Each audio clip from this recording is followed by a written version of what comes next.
Hi, I'm Tanisha, a talent branding consultant here at HRBx, and today I'll be taking you through some simple steps to calculate an extremely important metric for your recruitment efforts, your cost to hire.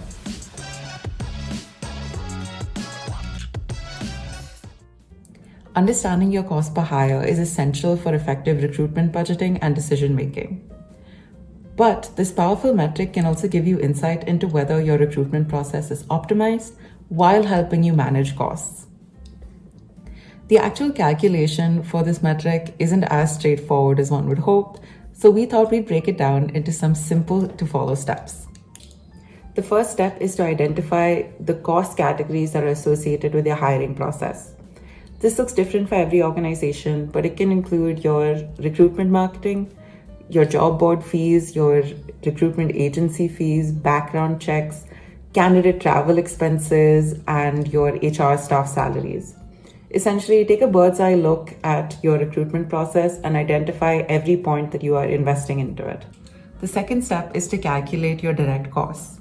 You do this by adding up all of the expenses that we identified in the previous step, but also make sure you include any costs that are associated with an individual hire. The third thing you need to do is determine your indirect costs. So your indirect costs are costs that are not directly tied to a specific hire, but they're still a part of the hiring process. So this would include your HR staff salaries, your office space, and your administrative overhead. Allocate a portion of these costs to your hiring process based on a reasonable percentage. And the fourth step is adding it all up. Calculate your total costs by adding your direct costs and your indirect costs.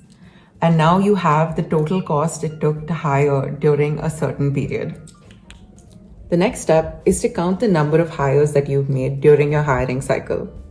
Remember, this is supposed to be the number of hires that you've made during the same period for which you've calculated your total costs. And finally, we divide our total costs by the number of hires that we've made during this time period. This will give us an average of the cost incurred for each individual hire during the specific period, which is your cost per hire. And the final, most crucial step is to make sure that you analyze and compare your cost of hire over time.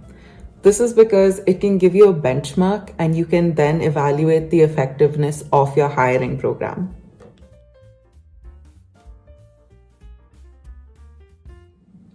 I hope that was helpful. If you are revamping your hiring process and you need more resources, head on over to talentbranding.in. We have a number of helpful blog posts as well as templates. And if you need more insights, reach out to us on our website and we'll be more than happy to have a conversation.